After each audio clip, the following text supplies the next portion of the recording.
जिंदगी की राहों में कांटे भी होंगे, फूल भी होंगे, पर हर मोड़ पर कुछ धूप तो कहीं धूल भी होंगे। पर जो मुस्कुरा के चलना जान गया, वो हर हाल में मस्त रहना जान गया। नमस्कार दोस्तों, स्वागत है आपका हमारे चैनल के हिंदी कहानियों में। मैं आपको आज जो कहानी सुनाने जा रही हूँ वह सिर्फ एक कहानी नहीं बल्कि जिंदगी का ऐसा सबक है जो आपको हमेशा याद रहेगा। जब भी आप दुखी, परेशान या चिंतित महसूस करें, बस इस कहानी को याद कर लेना। यह कहानी आपको हंसना सिखाएगी, आपको समझाएगी कि हमेशा खुश रहना कितना जरूरी है, क्योंकि जो चीज आपके हाथ में है ही नहीं, उसकी चिंता करने से क्या फायदा। तो आइए इस खास और मजेदार कहानी की शुरुआत करते हैं। एक समय की बात है, एक छोटे से गांव में एक पागल आदमी रहता था। वह बिना किसी वजह के हमेशा हंसता रहता था।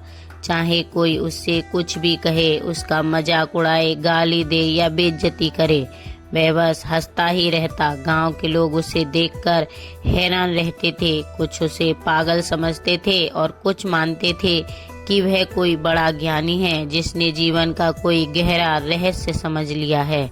लेकिन वह किसी को कुछ नहीं बताता था, बस हंसता रहता था। उसकी हंसी हर जगह गूंजती रहती थी, कभी गांव के चौपाल में, कभी कुएं के पास, कभी खेतों में, तो कभी मंदिर के बाहर। बच्चे उसके पीछे दौड़ते और कहते, पागल काका आज क्यों हंस रहे हो। वह बस हंसता और कहता, हंसने के लिए क्या वजह चाहिए। गांव में कई मजेदार किस्से उससे जुड़े हुए थे।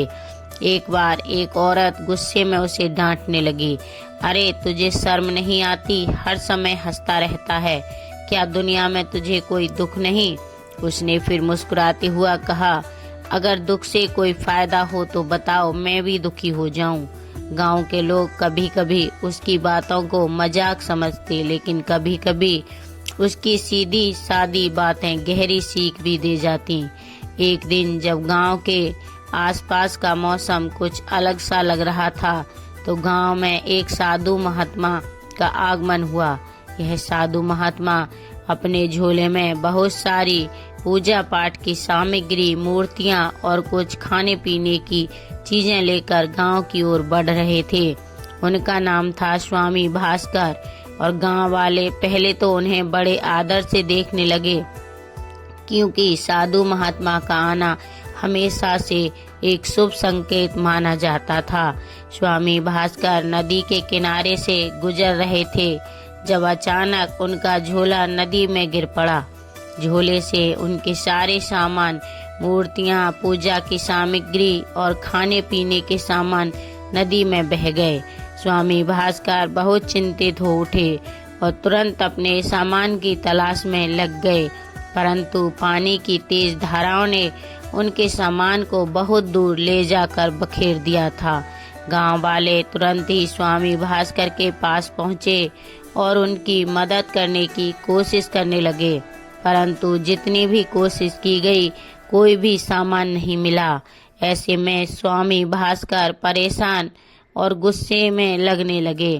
तभी वहां उपस्थित हरि ने जोर जोर से हंसते हुए कहा, अच्छा ही हुआ स्वामी जी, आपका सारा सामान बह गया, इससे आपकी सारी परेशानियां भी दूर हो गई होंगी। यह सुनकर स्वामी भास्कर पहले तो चौंक गए, क्योंकि उन्होंने कभी नहीं सोचा था कि कोई ऐसा व्यक्ति होगा जो ऐसी आपदा पर भी हंस सके। परंतु हरि की हंसी ने एक अजीब सी सच्चाई थी जो स्वामी भास्कर को भी हैरान कर गई। स्वामी भास्कर ने गुस्से में कहा, क्या कह रहे हो तुम्हें समझ नहीं आता कि मेरा सारा सामान, खाने की चीजें, मूर्तियां, पूजा पाठ की सामग्री, यह सब मेरे लिए कितना महत्वपूर्ण था, अब वह सब बह गया है। हरि ने हंसते हुए जवाब दिया, अरे स्वामी जी सोचिए, अब आपको क्या क्या फायदा रहेगा। उस भारी झोले का बोझ भी तो अब आप नहीं उठा पाओगे, और शायद आपकी सारी चिंताएं भी बह गई होंगी। गांव वाले हरि की हंसी से थोड़े चकित भी थे और प्रभावित भी। उन्हें लगता था कि हरि का हंसना सिर्फ एक मजाक नहीं बल्कि एक गहरी सीख है कि जब आप हमेशा खुश रहते हैं तो छोटी छोटी परेशानियां भी फीकी पड़ जाती हैं। इसी बीच गांव में एक लड़का था जिसका नाम था राघव। राघव बहुत उदास और मायूस रहता था। वह जीवन की कठिनाइयों से जूझ रहा था और उसे लगता था कि उसकी जिंदगी में कोई खुशियां नहीं हैं। हर दिन वह अपने घर में अकेला रहता और उसकी आंखों में निराशा की चमक होती। एक दिन जब राघव उदासी में डूबा हुआ अपने घर से बाहर निकल रहा था तो उसने स्वामी भास्कर की परेशानी देखी। वह स्वामी के पास गया और बोला, स्वामी जी, मेरी जिंदगी में कोई खुशियां नहीं हैं। मैं बहुत दुखी हूँ। मुझे समझ नहीं आता कि अब मैं क्या करूँ। क्या आप मेरी मदद कर सकते हैं? स्वामी भास्कर ने राघव की ओर देखा और कहा, बेटा, शायद मेरी खोई हुई चीजें तुम्हारे लिए कुछ नया लेकर आएं। राघव ने थोड़ी आशा की कि स्वामी की किसी बात में कुछ रहस्य छुपा है जिससे उसकी जिंदगी में भी कुछ बदल जाएगा। उसने स्वामी की मदद करने का निश्चय किया और दोनों साथ में नदी किनारे जाकर खोया हुआ सामान ढूंढने लगे। राघव की मेहनत और लगन देखकर स्वामी भास्कर भी प्रभावित हुए, परंतु स्वामी के मन में एक और गहरी चिंता थी जिसे वह किसी से साझा नहीं करना चाहते थे। असल में स्वामी भास्कर कोई साधु नहीं बल्कि एक चोर थे। उनके पास जो सामान था वह किसी मंदिर से चुराई गई एक छोटी सी सोने की मूर्ति थी।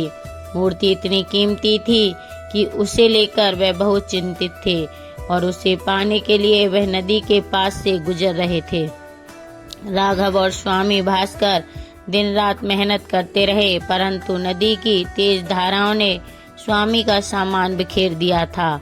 स्वामी भास्कर की आंखों में चिंता की लकीरें पड़ गई थीं, परंतु वह अपनी असली पहचान छुपाए हुए थे। हरि जो हमेशा हंसता रहता था, उसने देखा कि स्वामी भास्कर की हंसी में आज कुछ अलग सी उदासी भी झलक रही थी। एक दिन जब दोनों नदी के किनारे बैठे थे तो राघव ने स्वामी भास्कर से पूछा, स्वामी जी, आप इतने परेशान क्यों हैं? आपकी हंसी तो हमेशा रहती है, पर आज आपकी आंखों में कोई चिंता झलक रही है। स्वामी भास्कर ने कुछ देर चुप रहने के बाद धीरे से कहा, बेटा, कभी कभी जीवन में ऐसे मोड़ आते हैं जब हमें अपने कर्मों का सामना करना पड़ता है। मेरी भी एक गलती थी जिसे मैं हमेशा पछताता हूँ। राघव को स्वामी की बातों से कोई समझ नहीं आया, परंतु हरि मुस्कुराते हुए बोला, देखो राघव, जिंदगी में हर चीज का एक मतलब होता है। जो भी होता है अच्छे के लिए होता है। हरि की यह बात सुनकर राघव के दिल में एक नई आशा की किरण चमकने लगी। उसने सोचा कि अगर हरि हमेशा खुश रह सकता है तो शायद वह भी अपनी उदासी को दूर कर सकता है। कुछ दिनों के बाद जब स्वामी भास्कर और राघव फिर से नदी किनारे खोज में लगे थे तो एक अनजान आदमी ने वहां आकर स्वामी भास्कर के पास से कुछ संदिग्ध गतिविधि करते हुए देखा।